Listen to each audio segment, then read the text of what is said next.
नमस्कार बच्चों, स्वागत है आप सभी लोगों का हमारे YouTube चैनल में। तो आज के इस वीडियो में हम लोग देखने वाले हैं क्लास 5th EVS पार्ट 1 का chapter number 3 the earth and it's living world का क्वेश्चन और आंसर। ठीक है बच्चों, तो चलो फिर शुरू किया जाए एक्सरसाइज को। देखो बच्चों, यहाँ पे सबसे पहला क्वेश्चन क्या है, व्हाट्स द सॉल्यूशन, इसका सॉल्यूशन क्या है। तो किसका सॉल्यूशन आपसे पूछा जा रहा है। देखो क्या लिखा है कि dark patches appear on the skin after exposure to the sun, यानी कि जब भी हम लोग क्या करते हैं बच्चों, सन के सामने आ जाते हैं, ठीक है, जब भी कड़ाके की धूप हो और हम उसमें निकलते हैं तो हमारा जो स्किन होता है ना, उसके ऊपर काले काले धब्बे पड़ जाते हैं। ठीक है, तो इसका कुछ तरीका है क्या आपके पास। तो चलो बच्चों, इसका आंसर हम लोग देख लेते हैं। The harmful radiation of the sun can cause burning sensation to our skin.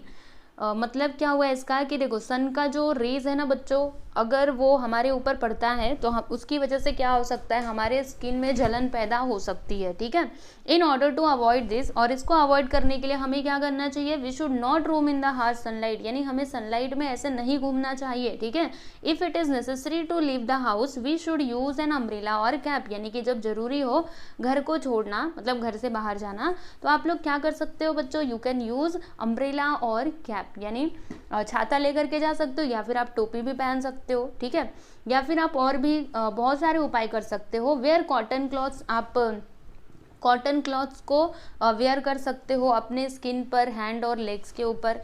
या फिर आप क्या कर सकते हो बच्चों, सनस्क्रीन जो क्रीम आती है एक, वो भी अप्लाई कर सकते हो। ठीक है, और एक और तरीका है, आप अपने पूरे फेस को हैंकरचीफ से कवर कर सकते हो ताकि जो आपकी स्किन है ना वो बच जाए धूप में, मतलब धूप की वजह से वो बेकार ना हो। And after returning from outside, यानी घर से बाहर से आने के बाद आप क्या कर सकते हो, splash cold water on the face, मतलब अपने फेस पे आप क्या करो, पानी के, ठंडे पानी के छींटे मारो। इससे क्या होगा, जो आपका मतलब जो आपकी स्किन का टेम्परेचर है ना बच्चों, वो रिड्यूस हो जाएगा। ठीक है, तो ये सारे तरीके आप कर सकते हो, और ये जो सूरज के कारण आपको जो नुकसान होता है इससे आप बच सकते हो। ठीक है बच्चों, तो ये था इसका आंसर, देख लीजिए इसको। अगला क्वेश्चन है यहाँ पे, यूज योर ब्रेन पावर। अब आपको अपना ब्रेन पावर का यूज करना है। तो क्वेश्चन क्या है कि why are micro organisms are important. आपसे ये पूछा जा रहा है कि बताइए माइक्रो ऑर्गेनिजम्स इम्पोर्टेंट क्यों होते हैं। पता है आप लोगों को क्यों होते हैं माइक्रो ऑर्गेनिजम्स। अच्छा, माइक्रो ऑर्गेनिज्म का मतलब क्या होता है बच्चों, तो जो छोटे छोटे जीव होते हैं ना, एकदम छोटे छोटे, जो आप बारीक आंखों से भी नहीं देख सकते, उन्हीं को हम लोग क्या कहते हैं, माइक्रो ऑर्गेनिजम्स कहते हैं। ठीक है, तो ये इतने इंपॉर्टेंट क्यों हैं, क्या करते हैं ये, तो चलो आपको बताती हूँ। देखो बच्चों, ये लोग क्या क्या करते हैं, वो भले ही दिखने में छोटे हो लेकिन वो बहुत बड़ा काम करते हैं। उनकी वजह से जो हमारा अर्थ है ना वो बहुत ही सुरक्षित रहता है। ठीक है, चलिए आपको बताती हूँ। In every envelope of the earth there are micro organisms. हर जगह बच्चों अर्थ के हर जगह क्या पाए जाते हैं, माइक्रो ऑर्गेनिजम्स, यानी छोटे छोटे छोटे छोटे जीव पाए जाते हैं। This micro organisms perform important function of degradation, यानी डिग्रेडेशन में ये बहुत ही इंपॉर्टेंट रोल प्ले करते हैं। कौन बच्चों, तो माइक्रो ऑर्गेनिजम्स। ठीक है, they also occupy important place in the food chain.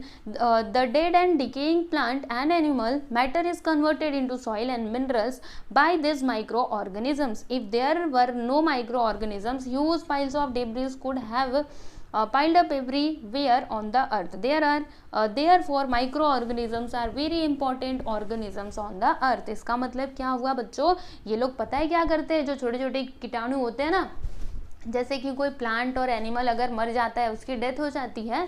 देखो जैसे अभी अगर कोई, समझ लीजिए कुत्ता बिल्ली, मतलब कोई भी जानवर मर गया, ठीक है, ऐसे कहीं पे पड़ा हुआ है, तो आप लोग देखते हो ना, उसको फेंक दिया जाता है, लेकिन कुछ दिनों के बाद धीरे धीरे करके वो वहाँ से गायब हो जाता है। तो क्या आपने कभी सोचा है कि वो कहाँ गया। तो पता है आपको, उसको ना मिट्टी में कन्वर्ट कर देते हैं ये छोटे छोटे जो माइक्रो ऑर्गेनिजम्स होते हैं वो। ठीक है, नहीं तो अगर ये माइक्रो ऑर्गेनिजम्स नहीं होते तो जानवरों की लाशें और जो मरे हुए प्लांट्स हैं वो ऐसे ही पड़े रहते। ठीक है, तो उनको मिट्टी बनाने का काम कौन करते हैं बच्चों, माइक्रो ऑर्गेनिजम्स। इसीलिए ये बहुत ज़्यादा इम्पॉर्टेंट है हमारे अर्थ के लिए और हमारे लिए भी। ठीक है बच्चों, चलिए आगे चला जाए। अगला क्वेश्चन देखिएगा बच्चों, क्या दिया है इसमें कि think about all the food stuffs obtain from the sea, find more information and write 10 lines about them. यानी कि आपको क्या करना है बच्चों, तो आपको जो समुद्र से फूड स्टफ्स यानी जो खाना मिलता है ना, उसके बारे में आपको सोचना है और फिर कम से कम 10 लाइन्स उनके बारे में आपको लिखना है। ओके, सो चलिए देखते हैं इसका पहला पॉइंट इसमें क्या दिया है बच्चों कि many marine organisms inhabited seas, some of this form our food, यानी कि समुद्र में बहुत सारे जीव निवास करते हैं, है ना, बहुत सारे जीव रहते हैं, आप लोगों ने भी देखा होगा। ठीक है, समुद्र के अंदर जाओगे ना बच्चों, बहुत अलग अलग प्रकार के आपको जीव दिखने के लिए मिलेंगे। ठीक है, तो इनमें से कुछ क्या होते हैं ना, कुछ हमारे भोजन का निर्माण करते हैं, यानी जो हमारा भोजन बनते हैं। ठीक है, चलो देखो यहाँ पे various edible varieties of fish are caught from the sea. देखो बच्चों, कई सारी जो मछलियाँ होती हैं, ठीक है, उनको क्या किया जाता है, समुद्र में से पकड़ा जाता है, फिर वो लोग उनको खरीद करके लेकर के जाते हैं। ठीक है, तो ये क्या हो गया, it is nothing but your sea food. ठीक है, क्योंकि ये सी से मिली है ना मछलियाँ। फिर यहाँ पे तीसरा है कि there are food quality proteins and fatty acids in the fish, therefore it is a nutritive food. मतलब इसमें क्या होता है, मछली में मतलब बहुत ही न्यूट्रिशन एंड प्रोटीन्स होते हैं, यहाँ पे ये बात बोली जा रही है। ठीक है, चलो आगे देखते हैं। Fourth one, shellfish varieties such as crabs, prawns, lobsters are favourite food items worldwide. Prawns are abundantly available in the Indian waters. Therefore, we get lots of foreign exchange through export of prawns. मतलब क्या हुआ इसका बच्चों कि जो ये मैंने पढ़ा कि नहीं बच्चों, एक मिनट रुकिए, ये मैंने आपको बताया ना। यस, फोर्थ पॉइंट बाकी है। यस, तो मतलब जो हमारे समुद्र हैं इंडिया के, वहाँ पे कई प्रकार के ये पाए जाते हैं शेलफिश, जैसे कि क्रैब्स हो गया, प्रॉन्स हो गया, लॉबस्टर। ठीक है, ये अलग अलग नाम है, आप लोग को पता ही होगा। ठीक है, तो ये सभी फेवरेट आइटम है वर्ल्ड वाइड। तो क्या होता है, वो हमारे यहाँ पे पाए जाते हैं, तो हम लोग उसको क्या करते हैं, एक्सपोर्ट करते हैं, और इसकी वजह से हमारा जो बिज़नेस है वो भी अच्छे से बढ़ता है, हमारा इनकम ज़्यादा होता है। ठीक है, फिर यहाँ पे अगला बच्चों देखिएगा कि बाइवॉल्व्स स्क्वैड्स, हाँ ये भी मतलब वो फूड सी मतलब सी के फूड ही हैं बच्चों, आप लोग को पता होगा। ठीक है, आप लोग को कैसे पता होगा, आप जा करके बच्चों गूगल करेंगे ना, इनका नाम डालिए, आपको उनके पिक्चर्स पूरा अच्छे से देखने के लिए मिल जाएंगे। ओके, आपको समझ में आ जाएगा। ठीक है, फिर यहाँ पे अगला है, algae from the seas are also eaten in the Asian countries though not in India. यानी कि जो एशियन कंट्रीज़ है ना बच्चों, तो समुद्र के अंदर ये जो एल्गे होता है, ये एक तरीके का प्लांट होता है, तो इसको भी लोग क्या करते हैं, बहुत एशियन कंट्रीज़ में पसंद करते हैं, इंडिया को छोड़ करके। ठीक है, हालांकि भारत में इसको पसंद नहीं किया जाता है, मतलब नहीं खाया जाता है।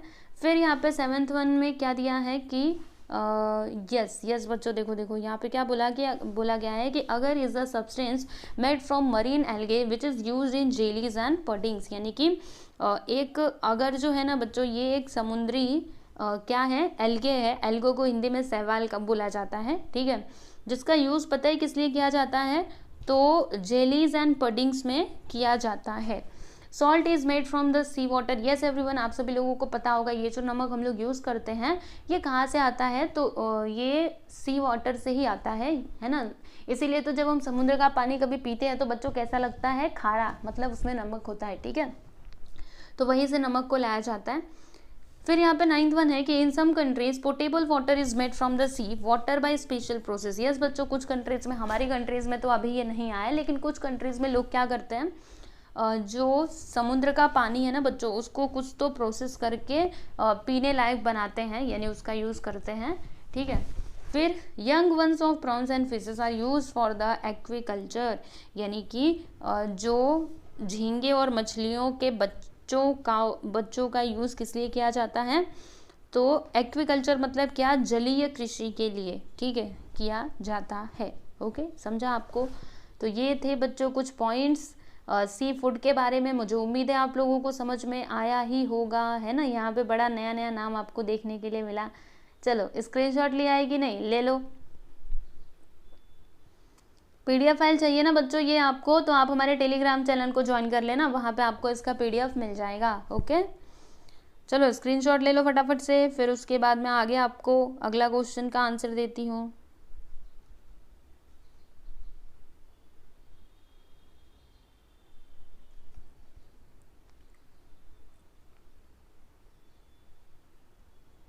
चलो अब तीसरे क्वेश्चन पे हम लोग चलते हैं बच्चों।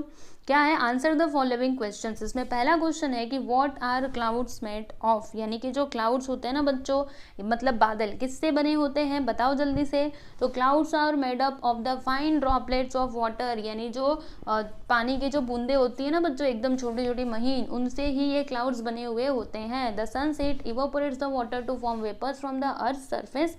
This water vapour rises up in the atmosphere at cool heights. It condenses forming fine droplets of water which in turn make the clouds. क्या होता है बच्चों, जो धरती पर का पानी है ना, वो भाप बन करके क्या होता है, ऊपर जाता है, ठीक है, आसमान में जाता है। जब सूरज जी उगते हैं ना, तो उनके गर्मी के कारण जमीन पे जो पानी है ना, वो भाप बन करके ऊपर जाता है, और उसी की वजह से क्या होते हैं बच्चों, ये बादल बनते हैं। ठीक है,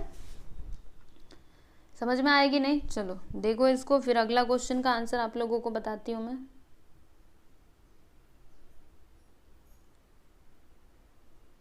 चलो अगला क्वेश्चन देखो बच्चों, what is meant by biosphere. Yes everyone, biosphere का मतलब क्या होता है पता है आप लोगों को? बहुत ही सिंपल इसका आंसर है, चलो आपको बताती हूँ। बायोस्फीयर में कौन कौन से थिंग्स आते हैं?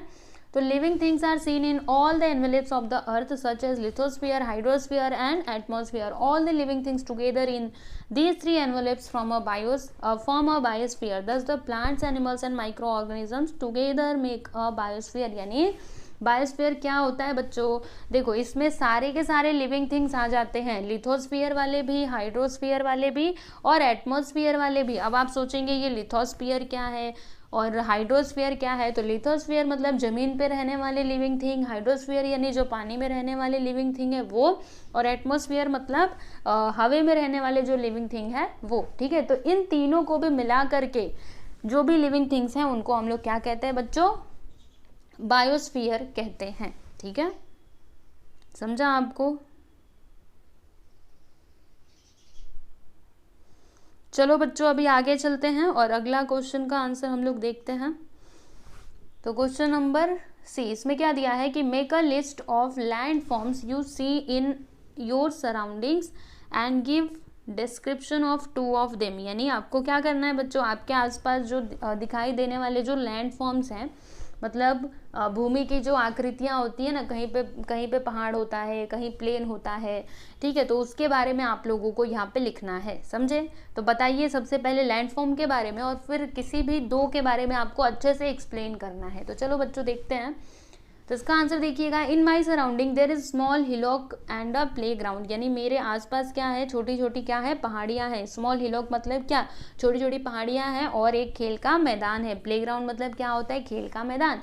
I can see mountain ranges at a far distance, यानी मैं दूर दूर तक क्या देख सकता हूँ, माउंटेन्स को देख सकता हूँ। ठीक है, between this mountain ranges there are valleys and passage. यानी कि क्या होता है, ये माउंटेन रेंजेस के बीच में क्या है, बहुत सारी घाटियां हैं और पासेज हैं, यानी कि दर्रे हैं। ठीक है, therefore the list of land forms. तो लैंड फॉर्म्स के कौन कौन से, मतलब किस किस प्रकार के होते हैं? पहला तो हिलोक, हिलोक यानी क्या बच्चों, पहाड़ी।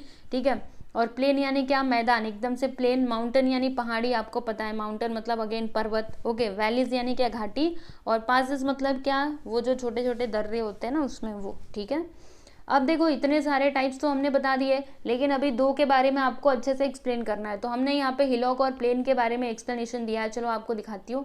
देखो हिलॉक, हिलॉक क्या होता है बच्चों? तो hillock is a small size mountain. Hillock क्या होता है, एक छोटा सा साइज का माउंटेन होता है। The land on the hillock is sloping, मतलब हिलॉक में जो लैंड होता है ना बच्चों, वो कैसा होता है, तो ढलाऊ, मतलब वो ढलान जैसा होता है। ठीक है, it is easy to climb a hillock, यानी कि पहाड़ी पर चढ़ना आसान होता है, बहुत ज़्यादा मुश्किल नहीं होता है। We can plant trees on the slope of a hill to stop soil erosion. और हम लोग क्या कर सकते हैं बच्चों, हिलॉक पे ना ये लगा सकते हैं, हम लोग प्लांट्स लगा सकते हैं ताकि सॉइल इरोजन ना हो। समझे? अब प्लेन किसको कहा जाता है? तो playground is a plain, यानी खेल का जो मैदान है ना बच्चों, उसी को हम लोग प्लेन कहते हैं। Plain is a flat part of the land, यानी लैंड का जो फ्लैट पार्ट है, समतल जो पार्ट है, उसको हम लोग प्लेन कहते हैं बच्चों। देयर इज नो स्लोप और एलिवेशंस ऑन द प्लेन, यानी कि प्लेन में कोई भी ढलान नहीं होती है। समझे? वो एकदम समतल होता है। Since the entire surface is flat, we can use it for playing and other activities, यानी ये क्या होता है, पूरा प्लेन होता है ना, इसकी वजह से हम लोग क्या कर सकते हैं बच्चों, इसका खेलने के लिए यूज़ कर सकते हैं या फिर दूसरी एक्टिविटीज़ करने के लिए हम लोग ये प्लेन का यूज़ कर सकते हैं। We can plant trees around the plain, और हम ऐसा भी कर सकते हैं कि मैदानों में ना पेड़ भी लगा सकते हैं। ठीक है बच्चों, समझ में बात आई आपको? यस, तो ये था जी इसका आंसर। आई होप आप लोगों को समझ में आया ही रहेगा। चलो आगे चलते हैं बच्चों। फोर्थ क्वेश्चन है यहाँ पे कि in the following sentences underline the words that refer to land forms, मतलब आपको जो लैंड फॉर्म्स है ना उसे आपको अंडरलाइन करना है। तो पहला यहाँ पे क्या है कि Anil lives at the foot of a hill, तो यहाँ पे लैंड फॉर्म क्या है बच्चों, हिल, और यहाँ पे क्या है, प्लेटो। रिया लिव्स इन प्लेटो रीजन, ठीक है, तो प्लेटो भी क्या है यहाँ पे, लैंड फॉर्म। समझा?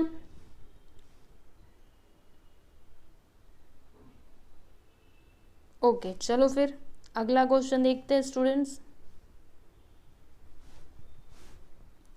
Right a note about the following, अभी आपको शॉर्ट नोट लिखना है। पहला तो किसके बारे में लिखना है, इवेपोरेशन के बारे में लिखना है।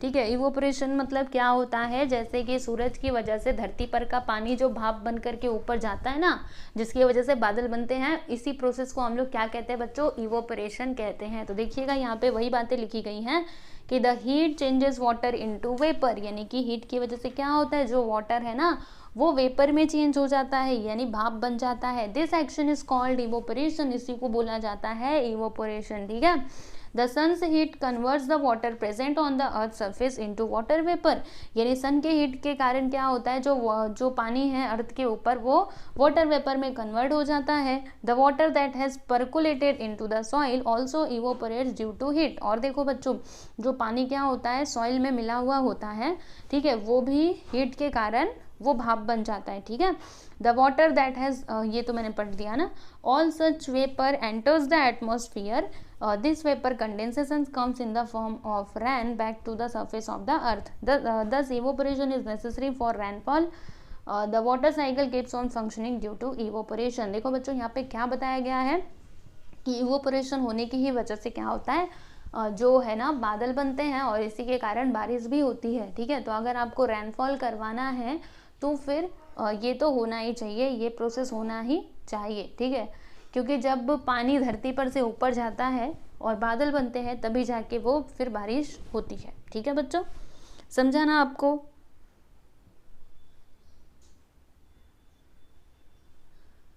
चलो अभी अगला वाला देख लेते हैं बच्चों।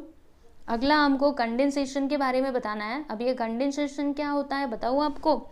तो ये ना बच्चों एक प्रोसेस होता है, this is a process in which vapour is change into water, यानी ये एक प्रोसेस होता है जिसमें जो आपका वेपर है ना, भाप है ना, वो किस में चेंज होता है, पानी में चेंज होता है। ठीक है, in nature due to condensation there is a rainfall, यानी नेचर में कंडेंसेशन की ही वजह से रैनफॉल होता है। ठीक है, the water vapour that reaches the upper layer of atmosphere gets condensed and forms fine droplets of water. देखो बच्चों जैसे भाप बन करके ऊपर पानी जाता है ना, तो ऊपर जाने के बाद क्या होता है बच्चों, कंडेंसेशन होता है उनके बीच में। ठीक है, वो धीरे धीरे क्या होते हैं, वाटर में कन्वर्ट हो जाते हैं और तब जाके बारिश होती है। समझा आपको? चलिए बच्चों अभी अगला क्वेश्चन देखते हैं। तो इसमें हमें क्या बताना है, द वाटर साइकिल के बारे में बताना है। ठीक है, तो चलो अभी इसका आंसर मैं आपको दिखाती हूँ क्या लिखा है इसमें। देखिएगा, the movement of water is continuously taking place from earth surface to earth atmosphere. क्या होता है बच्चों, ये जो वाटर है ना वो कंटिन्यूअसली क्या होता है, अर्थ सरफेस से एटमॉस्फेयर में जाते रहता है, यानी इसका ये प्रोसेस चलता ही रहता है। ठीक है, the process of evaporation, condensation and rainfall is a continuous process, यानी कि इवोपरेशन, कंडेंसेशन एंड रैनफॉल ये क्या होता है बच्चों, मतलब ये क्या है, ये कंटिन्यूअस प्रोसेस है। ठीक है, इवोपरेशन मतलब पानी ऊपर जाता है, फिर कंडेंसेशन मतलब वो जो पानी है ना बच्चों वो क्या होते हैं, सारे कंडेंस होते हैं, यानी कि ठंडे होने के बाद वो पानी में चेंज होते हैं और फिर उसके बाद रैनफॉल होता है। ठीक है, so due to the sun's heat the water on the earth surface is continuously evaporated, और सन के हीट की वजह से क्या होता है बच्चों, जो आपका पानी है वो कंटिन्यूअसली इवोपोरेट होता रहता है।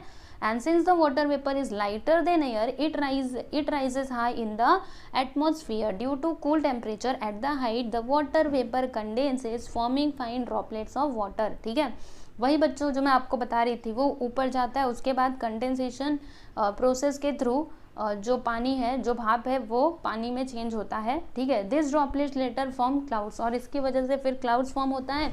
When small droplets of water become heavier and bigger they descend down on the earth in the form of rain, यानी जब वो जो ये है ड्रॉपलेट है, ठीक है, जब वो क्या हो जाता है बच्चों, भारी हो जाता है, बहुत बड़ा हो जाता है, तो उसकी वजह से वो धरती के ऊपर बारिश के रूप में आता है, ठीक है। Rain water mixes with different water bodies, the snow-bound region also show melting of ice and glaciers. This water also eventually mixes with the ocean waters. In this way, water moves in the cyclical manner, which is known as water cycle. ठीक है बच्चों, तो इसी को water cycle बोला जाता है। पानी ऊपर जाता है, फिर ऊपर से नीचे आता है, फिर वो नीचे से ऊपर जाता है, यानी ये प्रोसेस चलता ही रहता है, निरंतर चलता रहता है। तो इसी को हम लोग क्या बोलते हैं बच्चों, वाटर साइकिल बोलते हैं, ठीक है। चलो अगला यहाँ पे है कि यहाँ पे गिव 2 एग्जाम्पल्स ऑफ विच, यानी सबका आपको क्या करना है, मतलब 2 एग्जाम्पल्स देने हैं। तो पहला यहाँ पे वेदर रिलेटेड इवेंट्स, तो वेदर रिलेटेड इवेंट्स कौन कौन से हैं बच्चों, तो एक तो विंड हो गया, दूसरा रेनफॉल हो गया। फिर सोर्सेज ऑफ वाटर, वाटर के सोर्सेज क्या क्या हैं बच्चों, यहाँ पे वाटर आएगा, ठीक है। वाटर के सोर्सेज क्या क्या हैं, तो रील्स एंड ब्रुक्स। अब आप सोच रहे होंगे ये रील्स का मतलब क्या होता है, रील्स एंड ब्रुक्स पता है आप लोग को। ब्रुक मतलब ना बच्चों एक छोटी सी क्या होती है, मतलब हम बोल सकते हैं नदी जैसा, ठीक है। अब मतलब जैसे छोटा सा पानी का ऐसे बहाने वाला होता है ना, उसी को हम लोग ब्रुक कहते हैं, ठीक है। मतलब पतली सी पानी की धारा, ओके। एंड स्ट्रीम मतलब तो आप लोग जानते ही हैं बच्चों, है ना, स्ट्रीम मतलब तो आपको पता ही है। तो ये क्या है आपके ये सोर्सेज ऑफ वाटर, समझा। नेक्स्ट है यहाँ पे draw label diagram showing the water cycle. Yes everyone, आपको यहाँ पे ना लेबल डायग्राम ड्रॉ करना है जो वाटर साइकिल को प्रेजेंट करे। तो देखो बच्चों यहाँ पे हमने ये डायग्राम बनाया हुआ है वाटर साइकिल वाला, आपको दिखाई दे रहा है, देखो जी, ये हमारे प्यारे सूरज जी है ना, तो सन की हीट है। फिर यहाँ पे देखो वाटर बॉडीज ऑन द अर्थ, ये आपका अर्थ है जिसमें वाटर बॉडीज हैं। तो क्या होता है, इसकी वजह से, धूप की वजह से ये ऊपर की तरफ जाता है, ठीक है, समझ में आ रहा है। फिर ये कंडेंसेशन यहाँ पे होता है, फिर जो क्लाउड फॉर्मेशन होता है, उसके बाद रेन होता है। यानी ये जो प्रोसेस है ना, ऐसे ऐसे ऐसे ऐसे करके घूमता घूमता घूमता ही रहता है, समझे। तो आप लोग भी ऐसे बना लीजिएगा, देख लीजिए, ऐसे ही बनाना है आप लोगों को।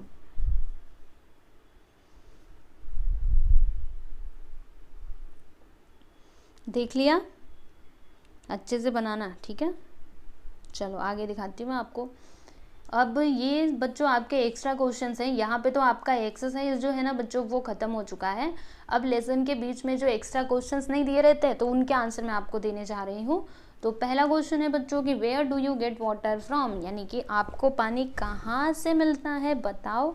आप पानी कहाँ से लाते हो, यस बताओ कहाँ से लाते हो। तो water is obtain from different sources at different places, यानी अलग अलग प्लेसेस पे जो वाटर है ना बच्चों वो अलग अलग सोर्सेज से आता है। In cities we get it from taps and pipes, यानी कि सिटीज़ में हमको ये टैप और पाइप की मदद से मिलता है। और गांव में क्या होता है बच्चों, हम लोग वेल्स या फिर river, lakes, ponds, rains, dams, मतलब इन सारी चीज़ों से हम लोग क्या करते हैं बच्चों, पानी को लाते हैं। मतलब देखो जैसे आप लोगों ने भी देखा होगा, अगर आप मुंबई जैसे शहर में रहते हैं तो वहाँ पर पानी क्या होता है बच्चों, वो नल से आता है ना, वो जो ये टैप वगैरह होते हैं, तो एक फिक्स होता है टाइमिंग की, इसी टाइम पे पानी आएगा। लेकिन अगर मैं गाँव की बात करूँ, ठीक है, मेरे गाँव की मैं बात करती हूँ, तो वहाँ पे तो 24 घंटे पानी अवेलेबल होता है। हम लोग जब मन करे तब पानी ले सकते हैं, पी सकते हैं। जैसे यहाँ पे क्या होता है, हमको पानी भर करके रखना पड़ता है, क्योंकि पानी का टाइमिंग फिक्स है ना कि इतने से इतने समय तक ही पानी आएगा। तो हमें क्या करना पड़ता है, पानी को स्टोर करके रखना पड़ता है। लेकिन अगर मैं गांव की बात करूँ तो वहाँ पे कोई पानी स्टोर करके नहीं रखता हमारी तरह, ठीक है।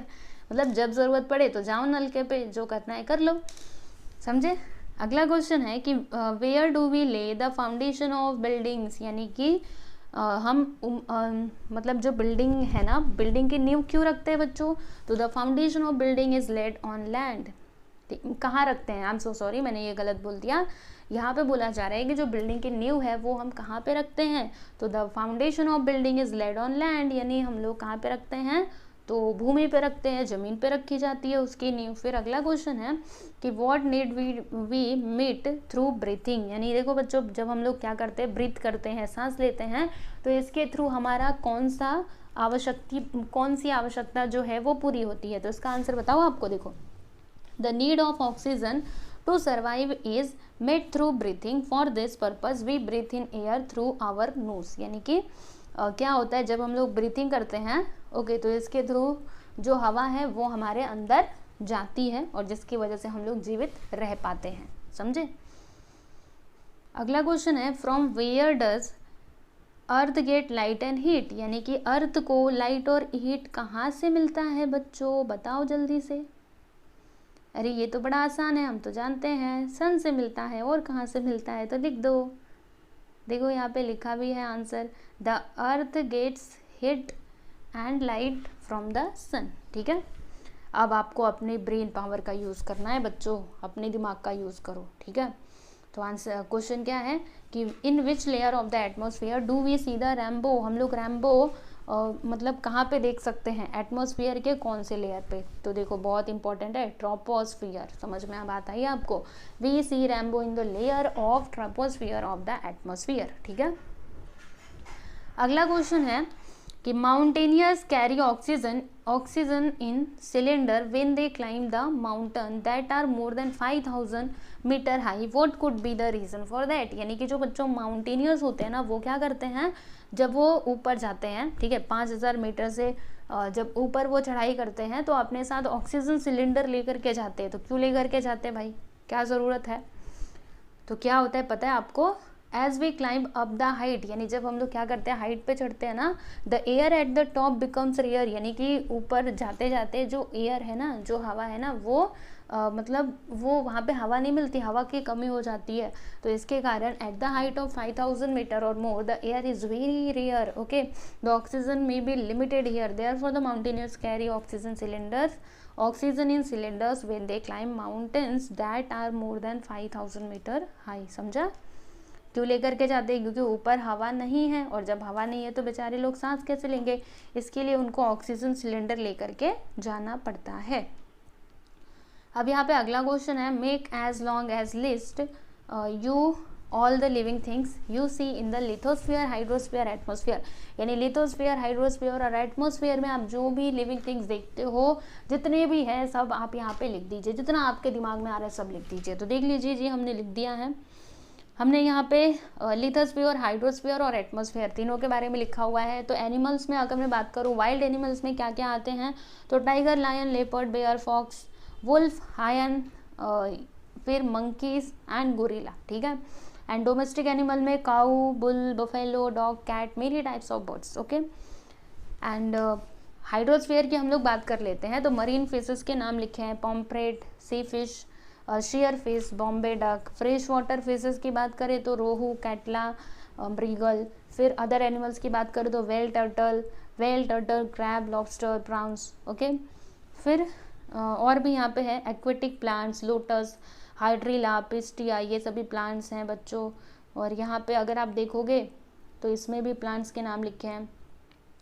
देखो ना, आपको पूरा एक के साथ में दिखाई देती हूँ, आप देख लो, हाँ समझ जाएगा आपको। चलो देखो,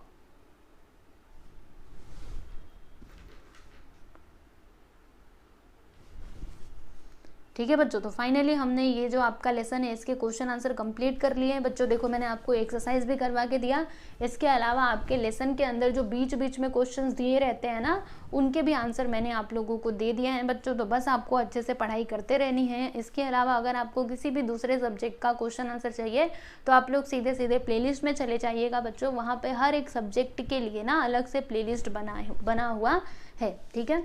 तो चलो बच्चों, आज के लिए बस इतना ही। अभी मिलेंगे हम लोग अगले वीडियो में, तब तक के लिए नमस्ते।